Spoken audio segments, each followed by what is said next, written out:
Let's be honest. When was the last time you were truly stuck? Maybe you were trying to pick a movie on Netflix.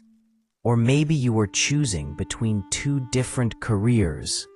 Or just picking a pair of sneakers. The choice wasn't between a good option and a bad one.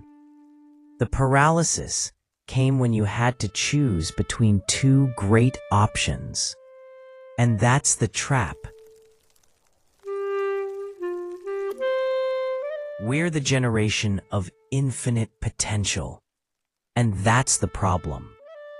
We're constantly chasing the best, the perfect job, the flawless partner, the ideal city. We see any choice that isn't the absolute peak as a failure.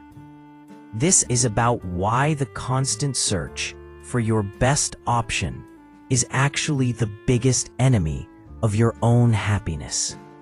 Because when you can't commit to a good choice, you end up making no choice at all. You become stuck, anxious, and perfectly miserable at the starting line. The burden of the infinite menu. The core psychological challenge here is something called maximizing. A maximizer is someone who believes they have to explore every single possibility before committing. They don't just want a good outcome, they want the best possible outcome. Now, why is this an issue for us? Because 20 years ago, you had 3 local colleges to choose from. Today, you have 5,000 global opportunities visible on your phone. The internet has given you an infinite menu, but your brain is still built for a finite world. The sheer volume of information, the endless comparison on social media, the articles detailing 10 different ways to start a side hustle, convinces you that somewhere out there, an answer exists that is better than the one you are about to pick. Every choice you don't make feels like a potential missed opportunity. And that anxiety of unrealized potential is often heavier than the stress of a bad decision. The fear of irreversible closure. When you're 20 to 25, every big choice feels permanent. The fear isn't of failing at the job you choose. The fear is of irreversible closure. Committing to option A means you are intentionally closing the door on option B, C, and D. And in a world where everyone says you can have it all, that feels like a monumental final defeat. We see choosing as a sacrifice, not an acquisition.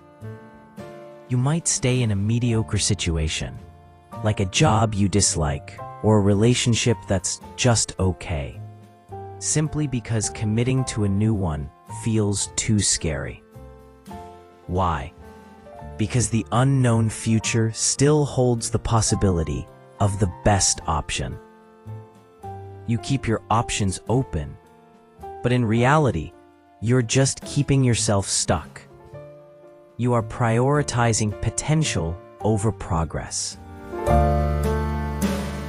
The radical trust of good enough. So how do you fix this? You have to embrace a concept called satisficing. It's a mix of satisfy and suffice. It means setting a standard for what is good enough, what meets your core needs, and then choosing the first option that clears that bar. This is not settling. It is an act of radical trust in yourself. When you choose good enough, you achieve 2 amazing things. You save emotional energy. You stop wasting time on the anxiety of optimization and free up that mental power to actually succeed in the choice you made. You create new possibilities. Every choice, even a slightly imperfect one, opens up new doors. You couldn't have predicted the connection, the insight, or the next opportunity from the sidelines. Movement creates momentum, but paralysis creates nothing. The perfect life doesn't exist out there waiting for you to find it.